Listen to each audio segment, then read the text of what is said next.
Hey everyone, it's Friday, and that means time for another episode of Hops and Highways, your weekly newscast dedicated to the road building industry. I'm Jessica Lombardo, and I'm editor of Asphalt Contractor Magazine. With me, as always, is Dormie Roberts, associate editor, and my trusty Blue Smoothies.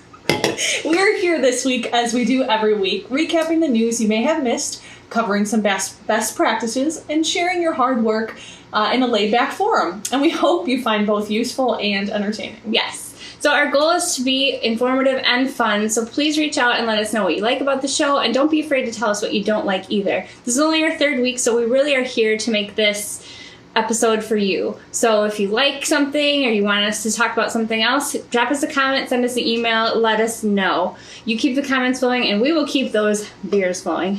Cheers. During our first segment, we recap the road building industry news. And there was quite a bit that happened this week. So first, we want to talk about a new bill that was introduced to the House, the Highways Coronavirus Relief Act. Yeah, so Illinois Congressman Rodney Davis, he introduced the bill to keep infrastructure projects moving forward despite uncertain state and local revenues due to the coronavirus. So people are just staying home more, they're not driving, which is really making gas tax revenues dwindle. So people just don't have the money for the road construction projects they need.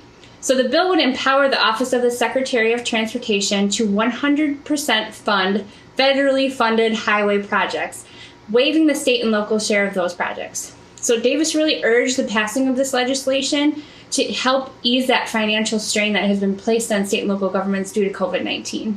And Davis says that he hopes that this bill will protect the creation of new construction jobs and ensure that the much-needed highway projects will continue. Davis also says it's crucial that the Departments of Transportation can still receive the funding for the continued investment of the country's infrastructure. So let's have a toast to Representative Davis and think positive thoughts as this bill progresses. Cheers. Cheers. Okay, so I bet you did not know that it's Careers in Construction Month. It seems like there's a day or a week or a month for everything. Yeah. But Careers in Construction Month is really important. And I know if you're watching this, you probably already have a career in construction. But that doesn't mean you should tune us out. It actually means you should be an advocate for the industry and for bringing the next generation of workers into the construction business.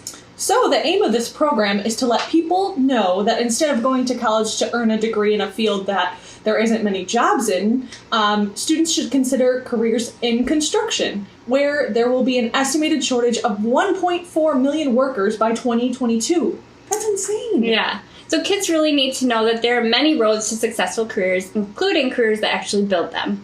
So we're going to drop a link to the blog about Careers in Construction Month below, and you really just should check it out and see how you can help spread the word about this important cause. So, cheers to the future of the road building industry. Cheers! Okay, so up next is everyone's favorite topic to talk about right now, the election. Seems like it's everywhere, and I really just can't wait for it to be over. But what we want to do right now is really make sure you know where each candidate stands on the topic of infrastructure, so you can make an informed decision, because what they decide is going to impact your livelihood for the next 4 years. So both Trump and Biden have said that increased investments in infrastructure is important, but they differ on the type of surface transportation projects that would receive federal funding over the next 4 years, and they also differ on regulatory issues as well as their approach to climate change. The National Asphalt Pavement Association has actually created some fun fact sheets for each candidate. We'll drop a link in the comments below, but we're going to go over a few headlights now. So President Trump, we know he said forever that he's wanted to invest in our infrastructure. No plan has come to fruition, but his fiscal year 2021 budget actually calls for historic investment in America's infrastructure. And what this will do is put $1 trillion into the direct federal investment for infrastructure over a 10-year period. The investment has two major components. The first is an $810 billion 10-year reauthorization of surface transportation programs, which is the largest in history, and includes $602 billion for highway infrastructure. The second major component for the president's plan is an additional $190 billion in investments across a range of infrastructure sectors, including water and broadband. So next is Vice President Biden's Build Back Better plan. So that's a more broad plan, and it'll dedicate $2 trillion for expansive slate of programs aimed at making far-reaching investments in broad categories like infrastructure, housing, transit, and more. He doesn't get very specific on how that money would be spent. The Biden campaign also says that they will launch a national effort aimed at creating the jobs where we need to build modern, sustainable infrastructure now and deliver equitable, clean energy future. So unfortunately, neither candidate has said how these programs will be paid for, which has really been the holdback to any sort of infrastructure investment for years. How it will be paid for, nobody knows. Mm-hmm. But it's still important to talk about because the next 4 years are going to be huge, and there have never been two candidates more different in their opinions. So we want to check in and make sure you're registered to vote.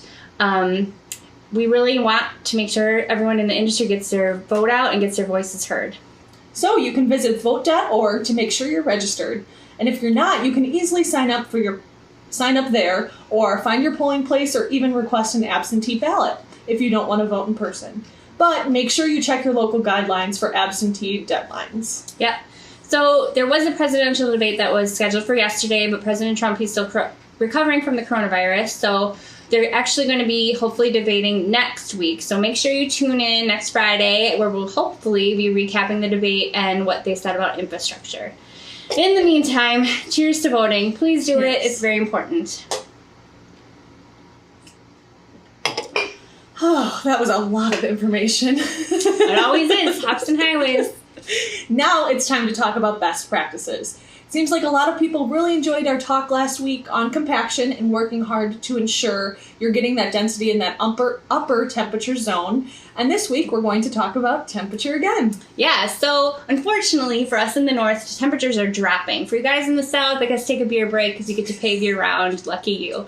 But in the north, we're asking ourselves, is it too cold to pave outside? So there are really 5 factors to consider before paving in colder temps. And your crew really needs to decide what variables you are willing and able to control, like project size. How big is the project? Is it feasible to do in this cold weather? And do you need to request a higher mix delivery temperature?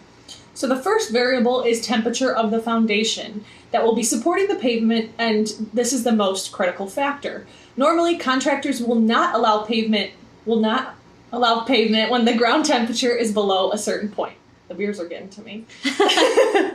The colder the foundation, the quicker the asphalt will lose its heat, making it difficult, if not impossible, to achieve adequate compaction. Right. So next you need to consider how thick that pavement lift is going to be put down. So the thinner the layer of asphalt, the faster the heat will dissipate. It's not shocking news. This means that in colder weather, your crews really have a very small time to compact that thin layer. The thicker the lift, the longer the temperature will be held in. So consider that when paving. Ambient temperature is also in. Mixed delivery temperature is the next factor to consider. You need to know how far away the asphalt plant is from the job site. So you know that asphalt is hot when it leaves the plant, and if it cools too much in transit, it can be unusable upon arrival. Crust on top of the asphalt or segregation of components will result in pavement of inferior quality and a reduced life expectancy. Consider transport methods like tarps that can help protect asphalt during temperature. However, over long distances, these methods may be insufficient. I gave her a lot to say in that paragraph, everyone. It's okay. She made it through. So ambient air temperatures are also important, but they're not as important as temperatures combined with wind. So if it's windy outside, a condition of both conductive and convective heat transfer occurs. And that means the heat is now being lost through the base because of the temperature and through the air through convection. So the greater the wind speed, the more quickly that mix is going to cool. So basically what that boils down to is on colder days and it's windy, probably reconsider paving. Finally, there's this thing called solar radiant flux, which basically refers to the effect that the sun has on the hot mix temperatures. So the net heat loss from the pavement is the difference between the heat absorbed by the pavement from the sun's rays and then the heat that radiates off the mat into the air. Yeah, so like we said last week, the temperature of the mix during rolling is really what's going to determine how successful your compaction operations will be. We really want to make sure that mix is compacted before 240 degrees Fahrenheit below that, you're just going to not get great density numbers. So if you want to know more about how to compact asphalt pavements, just watch our video from last week, and we'll make sure that we drop a link to that in the comments below. So, Dormie, great job. We have to remember she's only been in this job for 3 weeks, so I still know what I'm talking about. I've been doing this for 4 years, so cheers. Cheers.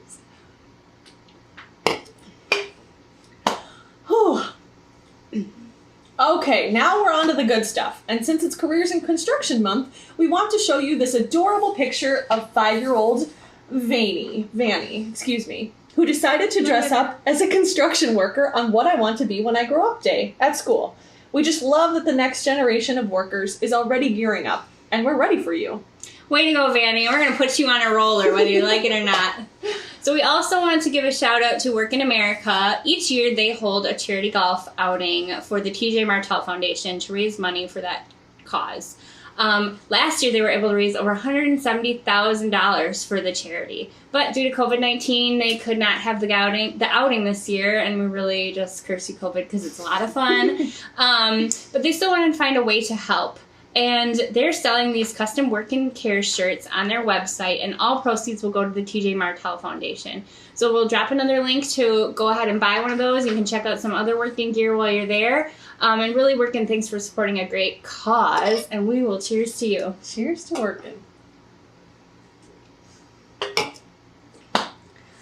Now for the best part of the show, Build America Friday.